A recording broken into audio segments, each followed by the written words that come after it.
तो last episode के and पे हमने देखा था कि सभी लोगों को वहां पर टीम्स में बांट दिया जाता है और उनको उनके ओपोनेंट्स मिल जाते हैं। तो स्वर्ड किंग जो होता है वो लुनार फेरी को देखते ही गुस्सा हो जाते हैं, अपनी तलवार के अंदर से उरा को रिलीज करते हुए आगे बढ़ते हैं। लुनार फेरी कहती है कि स्वर्ड किंग तुम इतने बेवकूफ तो नहीं हो जो तुम अकेले मुझसे फाइट करने के लिए आगे बढ़ रहे हो। क्या तुम्हें लगता है कि तुम अकेले मुझसे फाइट कर पाओगे? तो स्वर्ड किंग उसे कहते हैं कि मेरी नजर में तुम सिर्फ और सिर्फ एक मर्डर हो जिसने मेरी वाइफ का कत्ल किया है। तो आज मैं यहाँ पर तुम्हें मार डालूंगा ताकि मैं अपनी वाइफ की मौत का बदला ले सकूं। मैंने उसी वक्त कसम खाई थी जब मेरी बीवी मेरे हाथों में दम तोड़ रही थी। मैंने कसम खाई थी कि मैं तुम्हें ढूंढ निकालूंगा और उसके बाद तुम्हें खुद अपने हाथों से मारने वाला हूं। इसलिए अब यहाँ पर तैयार हो जाओ क्योंकि मैं तुम्हें बिल्कुल भी नहीं छोड़ूंगा। आज मैं तुम्हें दिखाऊंगा कि स्वर्ड किंग मुझे क्यों कहा जाता है, मेरा टाइटल स्वर्ड किंग का क्यों है। और इसी के साथ ही वो उसके ऊपर अटैक करने के लिए तैयार होते हैं। तो स्वर्ड किंग और लुनार फेरी दोनों फाइट करना स्टार्ट करते हैं। स्वर्ड किंग आगे बढ़ते हैं और जाकर लुनार फेरी के ऊपर अटैक करते हैं। तो फेरी जो होती है अपनी तलवार के अटैक के साथ उसके अटैक को ब्लॉक करती है और काफी हैरान होती है कि यहाँ पर ये इतना ज्यादा फास्ट कैसे हो गया है। तो स्वर्ड किंग जो होते हैं वो गुस्से में अपनी तलवार के अंदर से एनर्जी को रिलीज करते हुए लुनार फेरी के ऊपर अटैक कर रहे होते हैं, जिसकी वजह से हमारा जोखा भी उनकी शॉकवेव्स को महसूस कर रहा था और कहता है कि यहाँ पर स्वर्ड किंग जिस तरह से अटैक कर रहे हैं मुझे लगता है कि गुस्से की वजह से उनकी इननेट पावर्स रिलीज हो रही हैं, जिसकी वजह से मुझे जहाँ तक उनकी जो शॉक वेव्स है महसूस हो रही हैं। अगर ऐसे चलता रहा तो मुझे लगता है कि हमारे स्वर्ड किंग लुनार फेरी को हरा देंगे। तो लुनार फेरी को काफी ज्यादा दिक्कत हो रही होती है फिलहाल के लिए, क्योंकि यहाँ पर स्वर्ड किंग पूरे गुस्से के साथ अटैक किए जा रहे थे, बार बार उसके ऊपर अटैक करते हैं। वो उसे कहता है कि तुम्हें आज भी वो दिन याद है जब तुमने नैमकुंग फैमिली के ऊपर आकर अटैक किया, मेरे लोगों को मार डाला, मेरी वाइफ को मार डाला था। मुझे अच्छी तरह से याद है, वाइफ मेरे हाथों में थी और उसने मेरे हाथों में ही दम तोड़ा था। और मैं इस बात को कैसे भूल सकता हूँ कि तुमने मेरे लोगों की जान ली है, मेरी नैमकुंग फैमिली के लोगों को मारा है, इसी वजह से मैं यहाँ पर तुम्हें नहीं छोड़ने वाला। तो इसी के साथ ही स्वर्ड किंग एक जबरदस्त स्ट्राइक लगाते हैं और कहता है कि आज मैं पर्सनली यहाँ पर इस सबको खत्म करने वाला हूँ, तुमने जो कुछ भी किया था उसका बदला लेने वाला हूँ। तो वो एनर्जी स्ट्राइक इतनी पावरफुल होती है, ऐसा लगता है जैसे कि एक एनर्जी बीम जो है वो पत्थरों को पियर्स करते हुए नीचे बजाकर एक बड़े से पत्थर के साथ टकराई है। तो वहां पर जो लुनार फेरी होती है वो ग्राउंड के ऊपर गिर जाती है और स्वर्ड किंग अपनी तलवार के साथ उसके ऊपर दबाव डाल रहे होते हैं। तो लुनार फेरी उसे कहते हैं कि चलो ये बात तो माननी पड़ेगी कि तुम लास्ट टाइम के मुकाबले में काफी ज्यादा बेहतर हो गए हो। लास्ट टाइम जब मैंने तुम्हारे पर अटैक किया था तुम्हारी फैमिली के ऊपर, उस वक्त तुम इतने स्ट्रॉन्गर नहीं थे, लेकिन इतने कम समय में तुमने यहाँ पर काफी कुछ नया अचीव कर लिया और तुम पहले से काफी ज्यादा बेहतर भी हो गए हो। मुझे लगता है कि तुम्हारा टाइटल स्वर्ड किंग, वो टाइटल तुम्हारे लिए वाकई में काफी ज्यादा बेहतर है। लेकिन अब फाइनली जहाँ पर इस सबको खत्म करने का वक्त आ चुका है और इसी के साथ ही वो नीचे से निकल जाती है और अपनी डिमोनिक पावर्स को यूज करते हुए उसके पीछे पहुंच जाती है और उसे कहती है शायद तुम मेरे बारे में भूल गए कि मैं 7 डिमोनिक जनरल्स की लीडर हूं, मैं एक डिमोनिक जनरल भी हूं और मेरे पास यहाँ पर ट्रांसेंडेंस की पावर्स भी हैं। और पीछे जाने के बाद वो स्वर्ड किंग के ऊपर अटैक करते जिसे स्वर्ड किंग उड़ते हुए जाकर दूसरे पत्थर के ऊपर गिरते हैं। तो वो उसे कहती है कि तुमने इस अटैक को भी ब्लॉक कर लिया लेकिन तुम अगले अटैक्स को ब्लॉक नहीं कर पाओगे क्योंकि तुम यहाँ पर 10 ग्रेटेस्ट मार्शल मास्टर्स में से एक हो। तो कम से कम मैं इतना एक्सपेक्ट तो कर ही सकती हूँ कि तुम यहाँ पर मेरे सामने टिक सको, थोड़ी देर तो टिक सको। जबकि हमारे स्वर्ड किंग को भी समझ आ जाती है कि इसकी पावर लेवल और इसकी स्पीड पहले से काफी ज्यादा बढ़ कैसे गई है।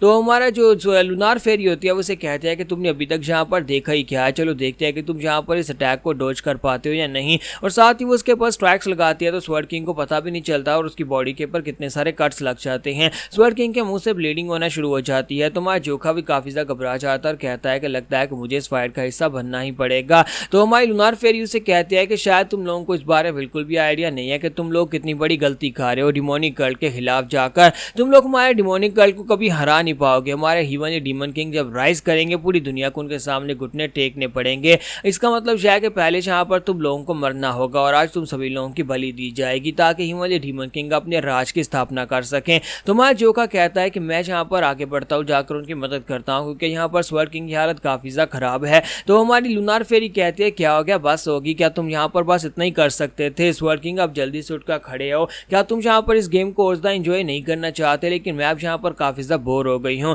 मेरे पास ज्यादा समय नहीं है, पहले तुम्हें मारूंगा और उसके बाद मुझे उस बच्चे को भी तो मारना है, इसलिए मैं यहाँ पर इस चीज को यहीं पर खत्म करने वाली हूँ। तो नैमकुंग ब्योक अब यहाँ पर चुपचाप मर जाओ। तुम्हारा जोखा कहता है मेरे पास और कोई रास्ता नहीं है, मुझे फाइट के बीच में जाना ही पड़ेगा। तुम्हारा जोखा जो होता है जैसे ही वहां पर आगे बढ़ने लगता है इसी के साथ उन्हें ऊपर से प्रेशर महसूस होता है, यानी कि ये लोग अभी वहीं पर होते हैं लेकिन वहां पर अलग राम के अंदर होते हैं और वहीं पर ऊपर से इन्हें बहुत ही पावरफुल डिमोनिक एनर्जी महसूस हो रही है जो कि ह्यूमन डीमन किंग की होती है। तो लुनार फेरी भी काफी हैरान होती है और माँ जोखा कहता है कि ये एनर्जी मैंने पहले भी महसूस की थी, ये तो वहीं पर से आ रही है जहाँ पर ह्यूमन डीमन किंग है। तो यहाँ पर माँ जोखा कहता है वो इस जगह के ऊपर छुपा हुआ है, मुझे यहाँ पर उससे जाकर फाइट करनी है। लेकिन मैं फाइट करने के लिए कैसे जा सकता हूँ जबकि स्वर्ड किंग की हालत काफी ज्यादा खराब है। मैं स्वर्ड किंग को जहाँ पर मरने के लिए छोड़कर तो बिल्कुल भी नहीं जा सकता। तो हमारा जोका सोच रहा होता है कि मैं ये कर क्या रहा हूँ, मुझे पता है कि वहाँ पर हिमालय डीमन किंग है जिससे फाइट करने के लिए मैं तैयार होकर रहा हूँ, लेकिन मैं हेजिटेट क्यों कर रहा हूँ। और स्वर्ड किंग जो होते हैं वो भी वहाँ पर उनकी हालत काफ़ी ज़्यादा खराब होती है, लेकिन उनके पास और कोई रास्ता नहीं होता। तो हमारा जोका जो होता है वो कहता है कि मुझे लगता है कि स्वर्ड किंग को बचाना ज़्यादा ज़रूरी है, मैं जहाँ पर उससे बाद में जाकर फाइट करूँगा, पहले स्वर्ड किंग को बचाते हैं।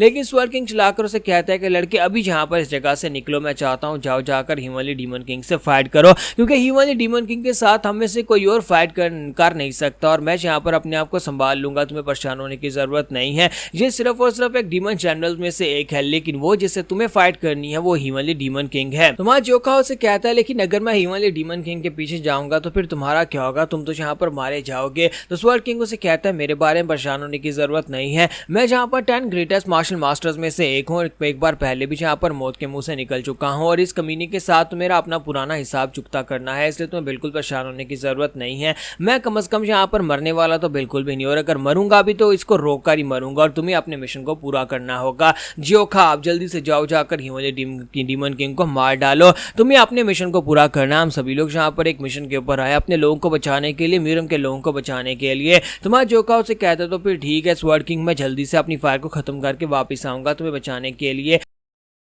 और हमारा जोका बड़ी तेजी के साथ भागता ऊपर की तरफ जाता है जहाँ पर उसे लगता है कि हिमालय डीमन किंग है, और लूनार फेरी जो होती है उसका पीछा करती है और कहते हैं कि नहीं लड़के, मैं तुम्हें यहाँ पर से नहीं जाने दूंगी, तुम नहीं जा सकते। जोका बड़ी तेजी के साथ भागता हुआ ऊपर की तरफ जा रहा होता है जबकि लूनार फेरी उसका पीछा कर रही होती है। और हमारा जोका कहता है मुझे पीछे मुड़कर नहीं देखना, मुझे पता है कि हिमालय डीमन किंग को मैं ही हरा सकता और मुझे जाकर उससे फाइट करनी है। हम लोग जहाँ पर हिमालय डीमन किंग को मारने के लिए निकले थे अपनी एलीट स्क्वाड को लेकर, और हम सभी को पता था कि इस मिशन के दौरान हम लोग मर भी सकते हैं। तो मुझे लगता है कि हम सभी लोग अगर अपनी जान का सैक्रिफाइस दे रहे हैं तो अपने लोगों को बचाने के लिए कर रहे हैं, तो फिर मुझे भी अपना सबसे बेस्ट देना होगा, चाहे कुछ भी हो जाए। मैं यहाँ पर हेजिटेट तो बिल्कुल भी नहीं कर सकता, मुझे आगे बढ़ना ही होगा। जबकि लूनार फेरी जो कि उसका पीछा कर रही थी वो उसके करीब पहुंचती है, तो इसी के साथ स्वर्ड किंग बीच में आ जाते हैं और आकर उसको ब्लॉक करते हैं और कहते हैं कि नहीं, तुम्हारा ओपोनेंट मैं हूं, तुम यहाँ पर से आगे बिल्कुल भी नहीं बढ़ सकती लूनार फेरी, तुम्हें यहाँ पर मुझसे फाइट करनी होगी, या तो मुझे मार डालो या फिर खुद मर जाओ, तभी यहाँ पर जो फाइट खत्म होगी। तो इसी के साथ ही वो दोनों फिर से वहां पर फाइट करना शुरू कर देते हैं और हमारे स्वर्ड किंग जो होते हैं वहां पर लूनार फेरी के ऊपर अटैक कर रहे होते हैं। लूनार फेरी कहती है कमीना कहीं का,